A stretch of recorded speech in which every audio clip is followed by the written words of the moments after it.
What makes my channel any different than the 1,000 other outdoor channels that are on YouTube? First of all, I have 50 years of experience in the great outdoors. I'm in the process of putting it all down on video so that I can share it. I love sharing my adventures. Second, I have 150 square miles of raw wilderness around this cabin. I'm doing this video on the inside of this cabin so that you can get a feel for the lifestyle that I have here. And second, I have another cabin 5 miles behind this one. It's my bush cabin. It's a lot rougher than this one, but it does work. The only way into it is by boat or canoe, and I do a lot of hunting out in that area. So that's some of the stuff that I'll be adding to the channel as we go along. I'm in the process of rebuilding that cabin right now, making it more comfortable. But it is, you can still stay there now. It's not that you couldn't stay there. You can.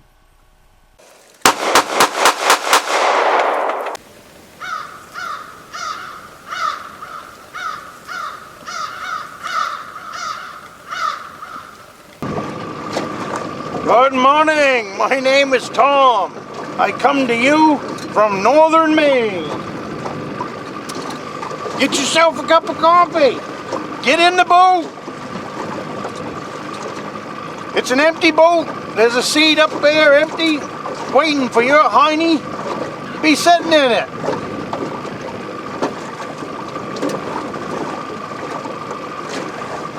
Fishing for salmon. They've been biting pretty good. The weather's been too crappy to have the camera out very much. But I do have a heavier tripod. So we're coming to you live from the Juliana.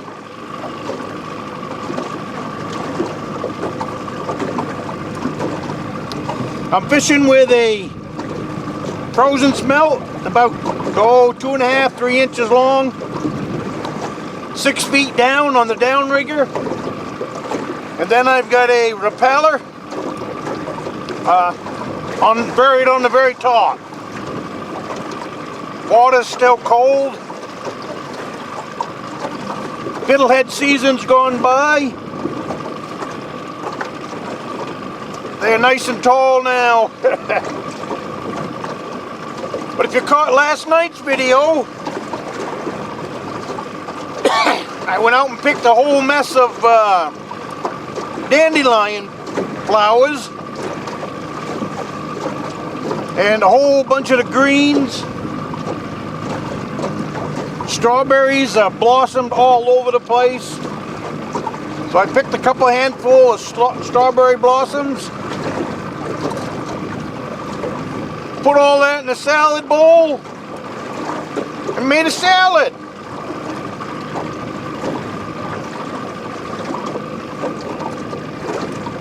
I'm in the mood today for some fresh fish. So let's see what happens.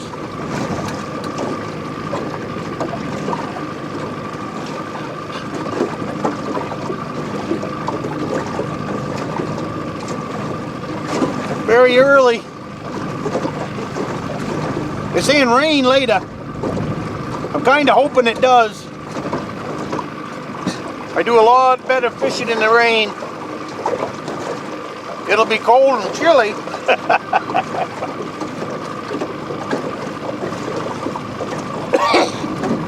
Well, I don't gotta tell you, things have gotten more expensive.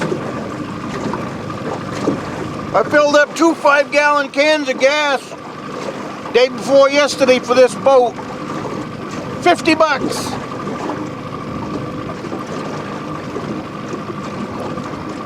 $50. You guys with the big motors, I don't know how you do it. I'm pushing this boat around with an 8-horse. On a full day of fishing, I burn about 3 to 3.5 gallons of gas. So it wasn't that many years ago, that would have been $5 or less. Now it's closer to 20.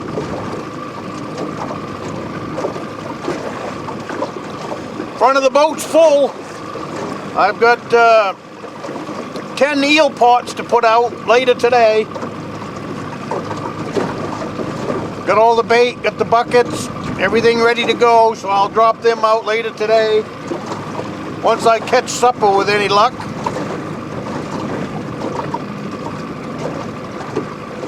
I'm going to let them soak for about 5 days. And 5 days from now, I'll go pick them up and see if we got any eels.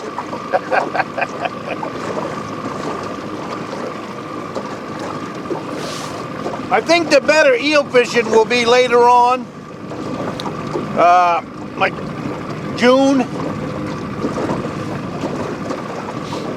middle to the end of June. I'm putting them out here in the lake today because I don't want, I know where they are, but it's a day's worth of fishing boat ride to get to them.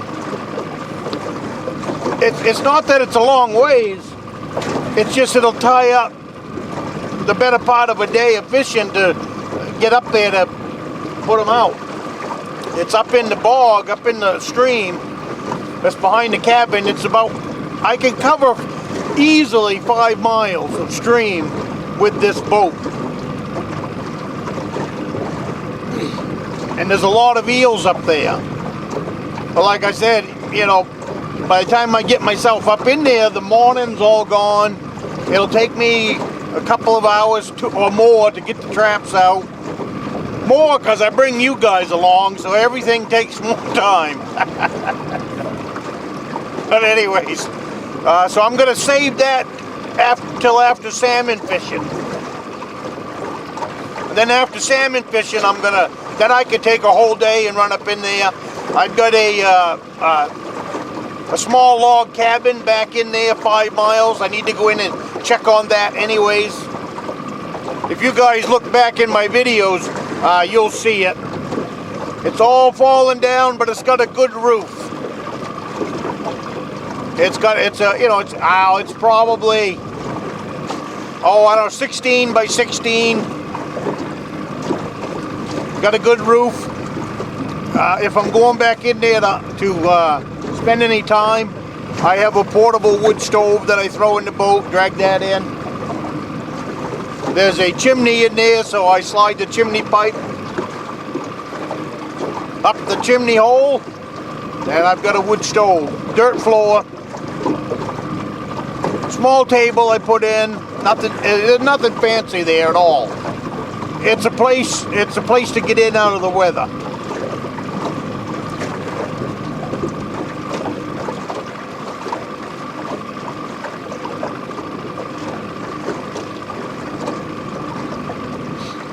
Well, we've been catching some pretty decent fish.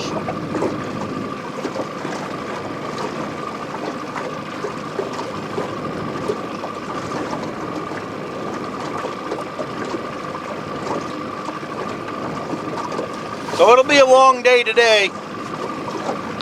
I'm going to put these traps out here. Probably after 2 o'clock this afternoon, 3 o'clock. I'll head up into where I want to go to drop them out. This is my eel trap. Now I've already put out 2, and the first thing I noticed once I threw it overboard was that the bucket floats. Even if it's solid full of water, the bucket floats. So what I had to do was, I'm up in a swamp, so finding rocks is pretty tough to do. But what I did was I pulled the bucket back in and went and found, I got 10 buckets here to put out, so I went and found about 15 rocks to be able to sink my buckets. It's another bog, small, close to the fishing grounds, so I can get done fishing here in the fishing grounds, and then within about 30-minute boat ride, I can be into where I want to set the eel pots. It's a cove with shallow bottom. There's a stream running into it. So, we'll see.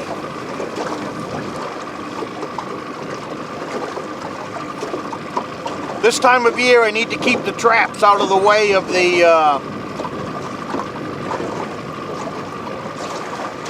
fishermen that are out here, trollers.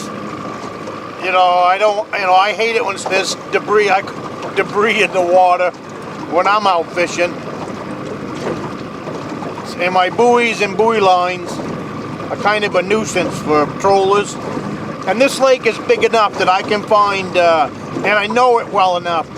Well, you know where the people fish, you know where the fish are, you know, so you can get your traps out there with no problems at all. And nobody's going to be around. Number one, bother the trap, but mainly so they don't get their lines tangled up in them.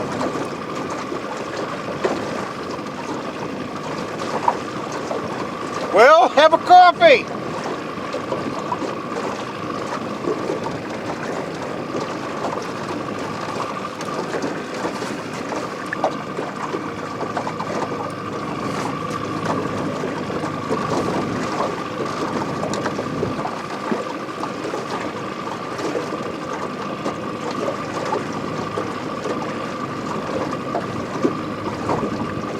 If I get a fish on, I'll turn the camera so that you can see. All defunct today. I left my green coffee cup back in the truck. Oh, you know, I'm a creature of habit.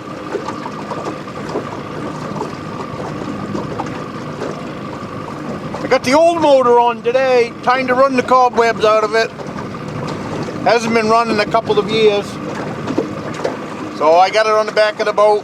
I got my newest motors up in the front of the boat in case I have any problems. But I'm going to run this motor for at least a week. You run them, it keeps them running good. Nothing worse on a motor than putting it up and not using it. I'm headed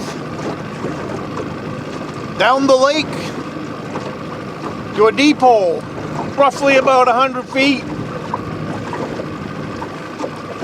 It runs there between 80 to about 102, 105. But where I'm going is around the edges, 30 to 40 feet. And I'll be trolling a jack smelt. So we'll see if we can find a lake trout with that jack smelt.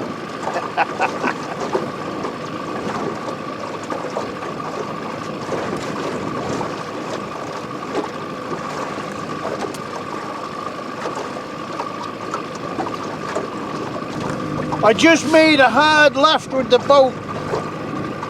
I was setting up a short video for you guys to upload from the boat. And a salmon about that long came completely out of the water. Beautiful, beautiful fish. So I got one line down 6 feet and one right on the top. So we'll go see and troll around where he's swimming. I got the lake all to myself today. I've yet to see a boat. You know, when you're sitting on about 30 miles of lake lengthwise and you're pretty much the only boat, you better have two motors with you.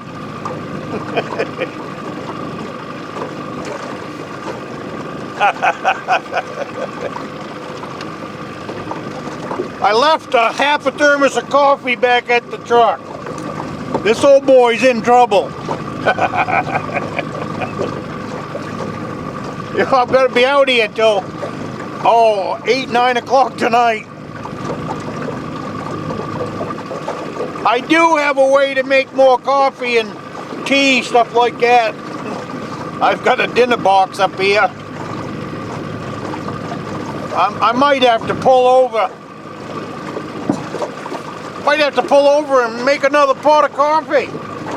For one thing, it's not very warm out here. I know you can't see, and there's a little bit of a breeze.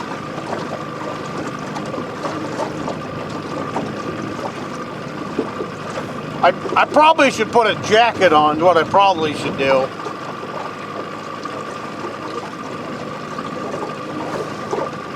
I think I just had a hit. I'm probably gonna have to check that bait here in a minute. Well, I got some really bad news for me, really not for you guys. But if, about a week ago, I lost one of my freezers. I have 4 freezers. One freezer was just for bait. I call it my bait freezer. All it's full of is fish guts, any dead carcass I get my hands on. It's bait for everything that you can imagine. It's all packaged up into gallon-sized freezer bags. You saw all them fish we caught last winter. All of the guts, they never get wasted. They always get put into a freezer bag, and then they get put into my bait freezer. And what they are is they're my eel bait. Well, I lost that freezer. Other than a few packages on the very, very bottom, because it took that long for it to thaw out to get down to it. It was a chest freezer. I was able to salvage, oh, I don't know, maybe 20 pounds. What a bummer. You know, my lifestyle works on being frugal and being cheap and not spending money where you don't have to. So, by gathering bait like that and storing it in the freezer, I don't spend money on bait. So it makes the eel cheap, it makes everything I do a lot more user-friendly. But luckily, you know, it's like anything, you know, stocks and bonds, you never put your money all in one place, or you never put all your eggs in one basket. I was very fortunate that all of my smelts for this kind of fishing I had in a different freezer. In years gone by, they would have been in that freezer.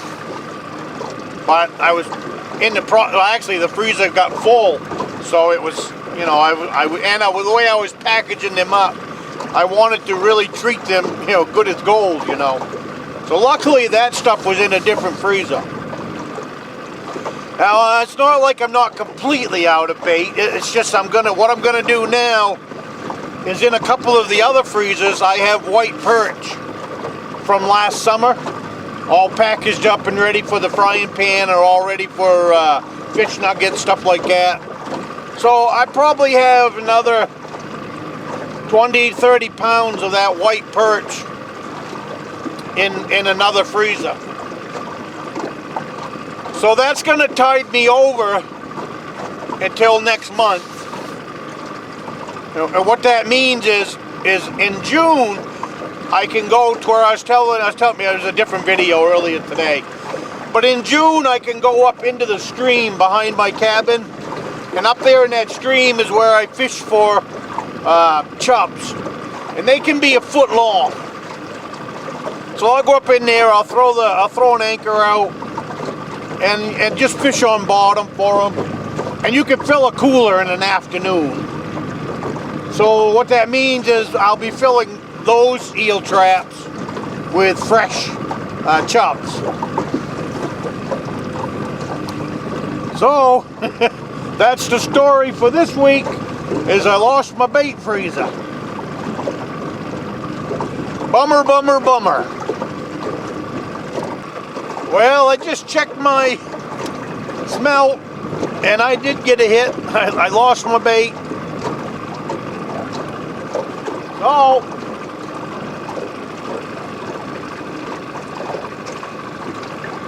it's time to put a new one on. Alright, this is what I fish with right here. This is what's called a sliding hook rig. And you can put on any size bait that you want because it's a sliding hook.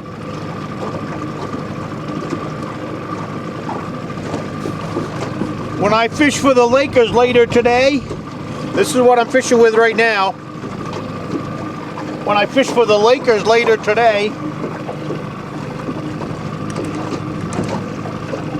I'll be putting on a big one. But you still use the same rig.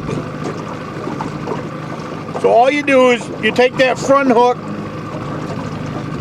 you take the front hook, slip the head in. I try to get behind the head or right up between the eyeballs so it goes through the skull of the little bait fish.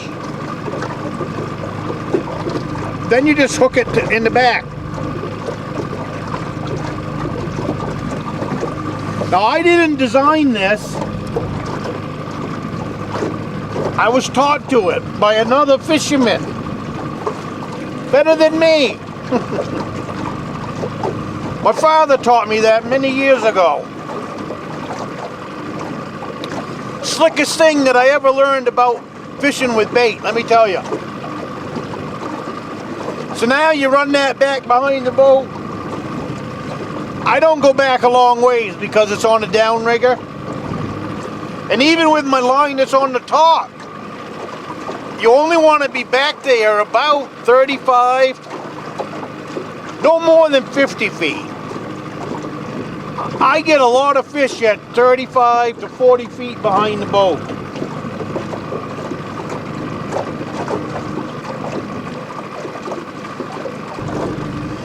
New bait is on. What I will do, I'm hoping to do it this week, is set up the camera and make some of those sliding rigs for you guys so you can see how easy it is. I can make them right here in the boat. You know, I have it set up so that I have a little table here in front of me, and if I want to, I can pull the boat over, or I've been making them for 25 years.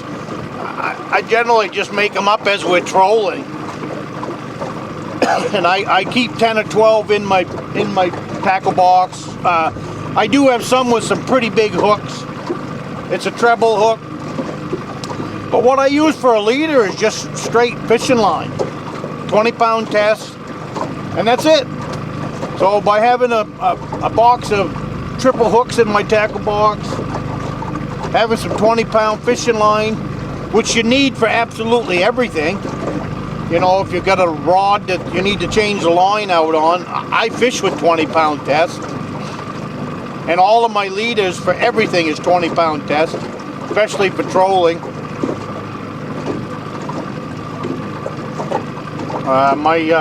My rods for when I start fishing for Lakers, these rods that you see here, these little yellow ones, they're not quite enough rod for that I like for the big Laker, so I have a little bit bigger rod for when you get a 8 or a 10-pound Laker on.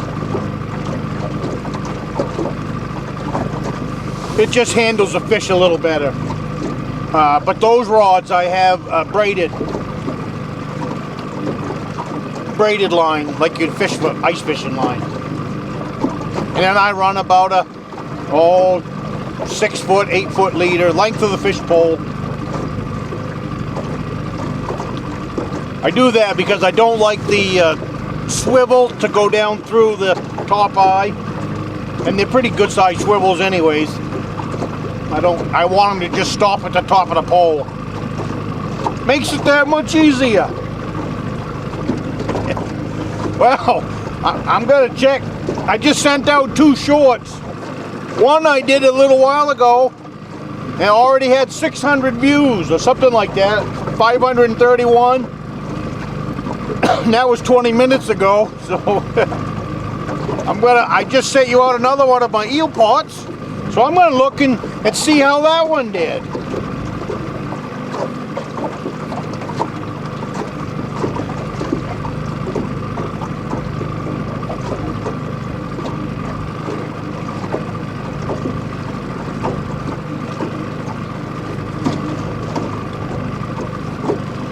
The shorts are something new that I'm just trying out, kind of real time for you guys, because I really love live stream. You know, when we set the camera up at the cabin and I do a live stream, I really like that. I like chatting with all you guys. My pole's doing funny things.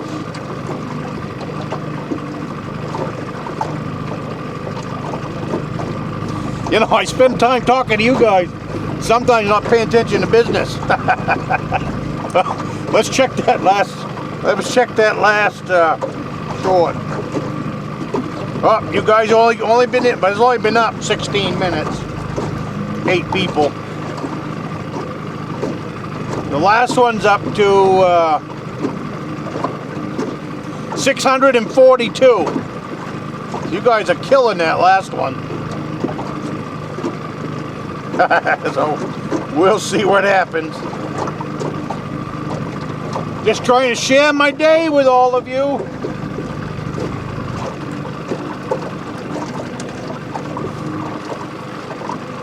I'm trying to run the battery on this one just a little bit. The battery on the camera doesn't have a whole lot of juice in it right now. But if I catch a fish, the camera will be ready and good to go. I bought a new tripod off my niece for $35. It's really heavy steel one. And it seems to be working out really good in the boat. You know, on windy days, it's hard to set the camera up because you can't keep it upright.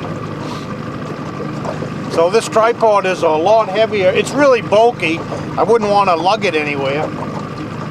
But for out here in the boat, it seems, I think it's going to work out really good.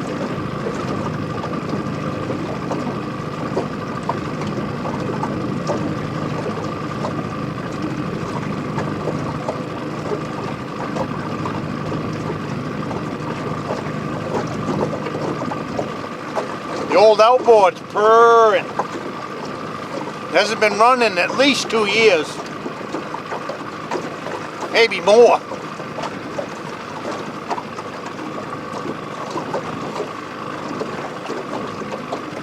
I never go anywhere without 2 outboards. I don't have any problem because they run good. But you know, the first time that they don't run good,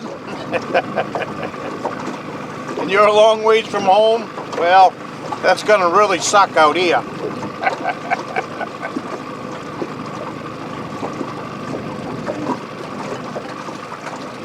Got some new friends. Go, especially over in New Brunswick, Canada. Teresa, Jason, he checked in with me this morning. That was fun. Hello, Jason. I hope you're getting to use your cabin.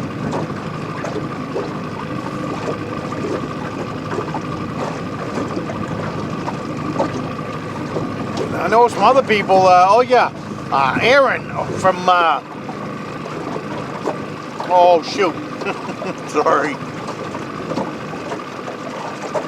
I'll come up with it. Australia. Aaron, he's getting ready to build a small cabin himself. So Aaron, I did get your last email. I just haven't answered it yet. I will take some pictures of that small cabin that you're asking about, and I will email them to you. So when you see this video, maybe you'll see this video after you get the pictures, because it won't take me long to take a couple pictures and get them off to you. I'll answer your email with those pictures.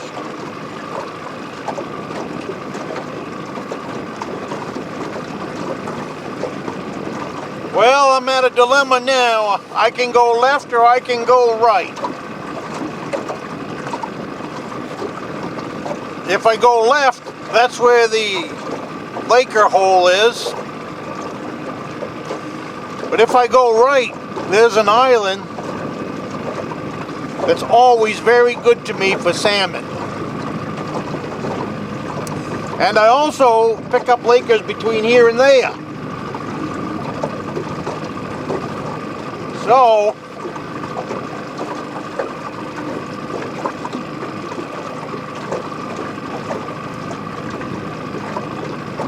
I might head that way. I pick up Lakers and salmon.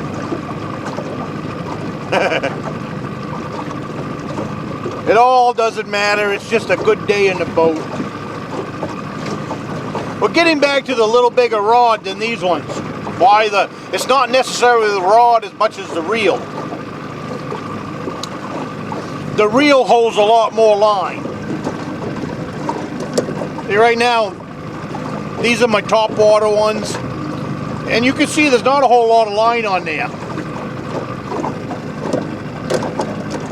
If you get on a 10-pound lake trout. So the other rod,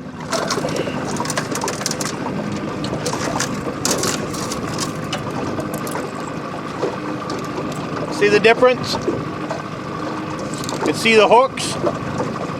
Those are my Laker hooks for the jack smelts. So I'm probably going to fish this one a little longer down through this shallow stuff. And then I'm going to switch rods and fish the bottom.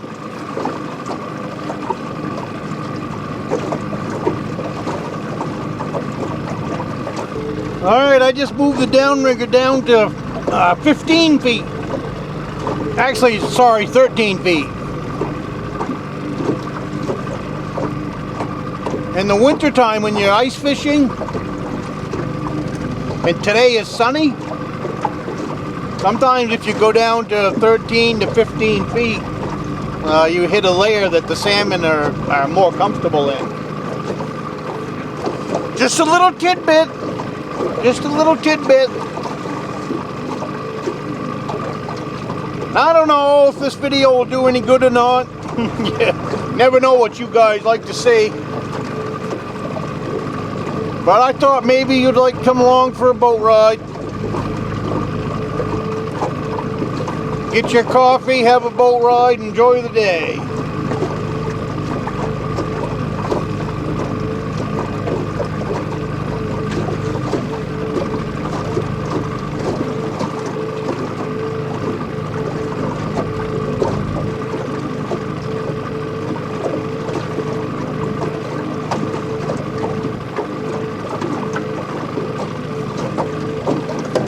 Maybe some of you don't know what a rapaller is. I know you bass fishermen will. But a lot of people don't know that you can use them bass lures out here.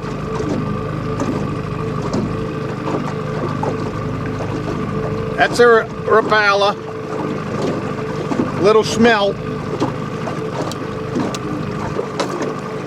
Now what I do, get this thing back in here, maybe you guys can see. See that right there, that sinker? That's only about an ounce.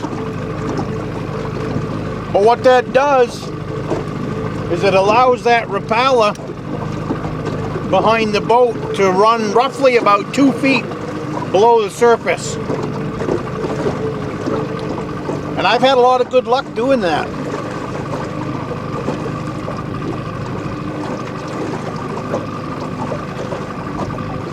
The other thing that I need to do when I start running for the Lakers, right now I'm fishing for the salmon, so I got a different gear on the downrigger. Right now I've got a 10-pound ball that's on the downrigger. When I start fishing for lake trout and I switch over to a 4-foot steel rod, that I made a lot of years ago.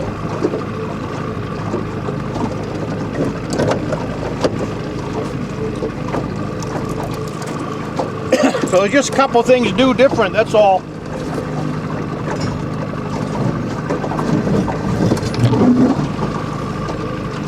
This is what I'll be dragging later on the bottom of that downrigger. It hooks up to my downrigger. The reason I drag this is because I drag it right on bottom. This thing will be touching bottom and it will not get hung up. If you was to do that with a downrigger ball that they sell you, you would not have that downrigger ball very long at all, because it'll get hooked up.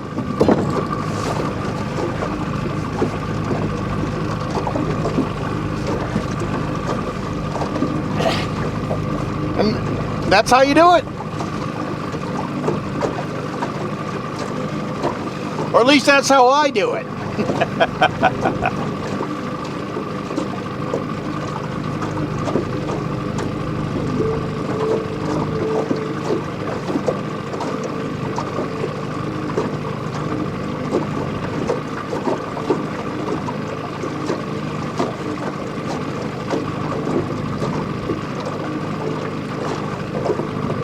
The one thing about fishing with smelts versus lures is you have to remember to check them every so often, because you lose them easier.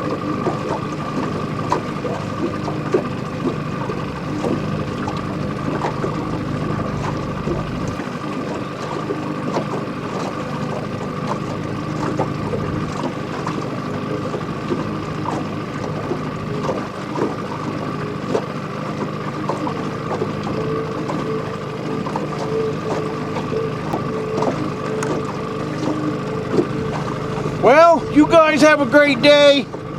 I'm still fishing, and I will see you next week in the next video.